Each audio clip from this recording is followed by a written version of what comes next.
Hey guys, it's Shox here, and this is the third and final video of the Starcraft 2 race comparison guide. One thing with Zerg, in this video we're going to be talking about Zerg, and the most important thing to know about Zerg is all about a numbers game.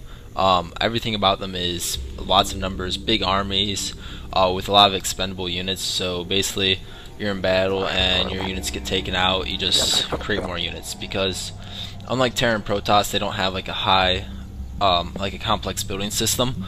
All their units are built right from their main hatchery, or lair, or hive, depending on which upgrade you have for it. You just select your larvae, and depending on which buildings you have, it will allow you to produce any of your units. The only unit that cannot be produced from your hatchery is your queen. Or I mean, not from larvae. The only unit that is produced from your actual hatchery is your queen. Once you have a spawning pool, you can produce right from your hatchery a queen, and a queen is probably the single most important unit in the Zerg race, because what the queen does is it's like the economic booster. For example, if I show you this hatchery, a hatchery will only have 3 larvae at a time, so you can only build three units at one time until you build them and new larvae will spawn. Which sometimes you'll see a newer player, you'll see them building a second hatchery right next to their old or their main one, which is not a good idea. That's not something you ever want to do.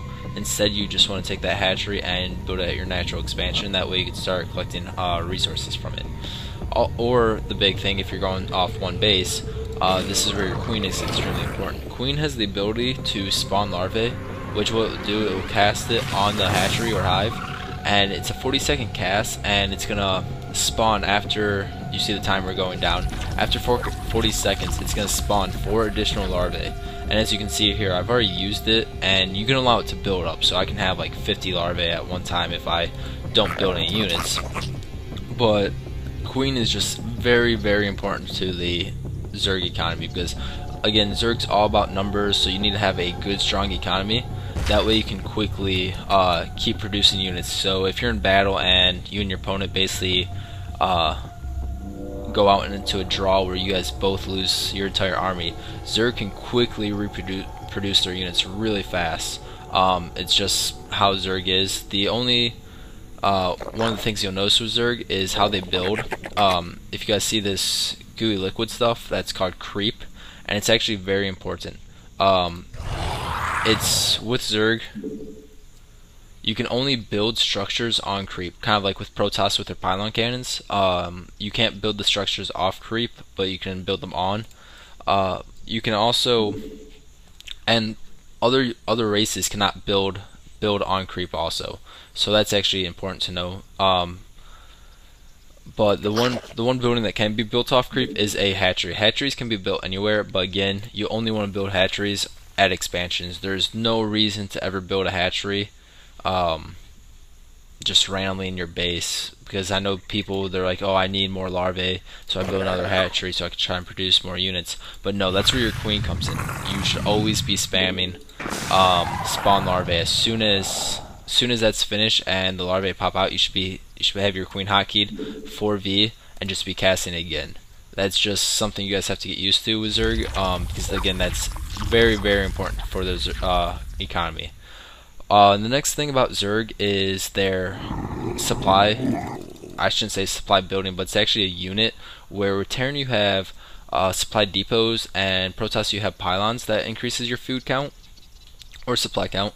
With Zerg you have overlords, which are these slow, big flying units, and for every time you create one, it increases your supply count, and they can fly across the map. They don't do any damage. They're kind of just like you can use them to scout, but the only problem is a lot of new players, they'll take them into scout early game, and if a stalker or marine pops out before you have their speed upgrade, which you can't get until you have a lair, they can be shot down real easily, and that can hurt your supply count early game, so you have to be careful how you place them. A lot of times you just want to place them in corners or around the map where you can see if your opponent's coming, but on cliffs where they can't be attacked, because they are really important not to let your overlords be killed.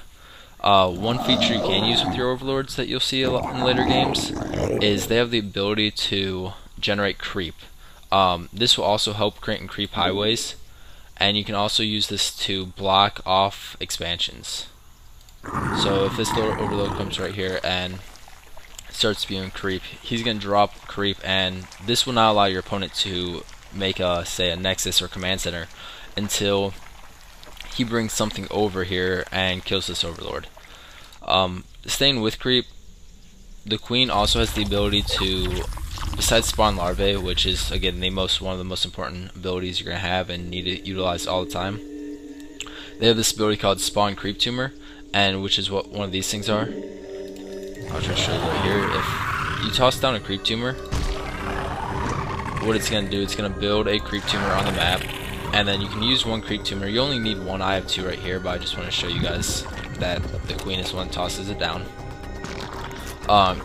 Once the creep tumor is finished building, it's going to start spreading, and these things are invisible once they're built. If they're being built, your opponent can see them, but once they're built, they need a detector to see them. And as you see, the creep is spawning, and I can then take this creep tumor and cast another creep tumor from it. So I can then put a creep tumor down here, and that one's going to die, and it's going to stop generating creep. But then once this one's finished building, it's going to generate creep. And as you guys can imagine, I can continue to do so and build an entire Zerg highway, or a creep highway, all the way up to my opponent's base, which is really important because Zerg benefits from creep because it allows them to move like 20% faster. So if you're battling with your opponent, like I said, Zerg, it's all about numbers. You'll be producing units and reinforcing your army with the new units, and with a creep highway, it's going to allow your reinforcements to get to your army a lot quicker, which is really important. Another ability that all Zerg players have, or all Zerg units have, I mean, is you have to upgrade it from your lair or hatchery, and it's called Burrow. And what it does is it allows any of your units to go underground, and this is really nice. All Zerg units can do this once you research the upgrade, because it makes them invisible, so you can wait for your opponent to walk by you, or you also get a slight health regeneration while you're burrowed.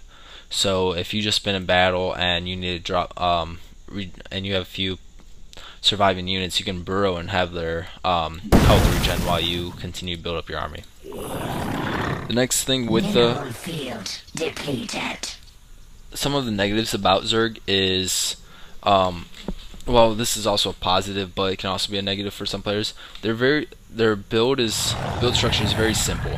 You have your hatchery, and you have to build all your units right from your hatchery. And depending on what units I can build, just depends on what I have. Here I can build Hydralisks because I have a Hydralisk den.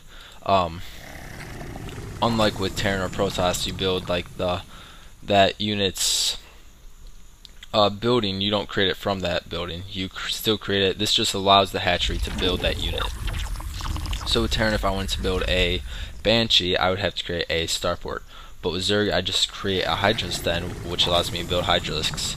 Or I could create a Spire, which will allow me to create Mutalisks and then Corruptors. So, and again, they're all made right from your hatchery. And this is why your queen is so important, to always be spawning your larvae, so you have the ability to just keep and reinforcing units. And as you guys can see, anytime if an extractor costs only 25 gold, minerals I mean, but you have to remember that the drone costs 50 minerals to make the drone, and since that drone's being consumed, so buildings are a little bit cheaper, but overall it all equals out in the end. And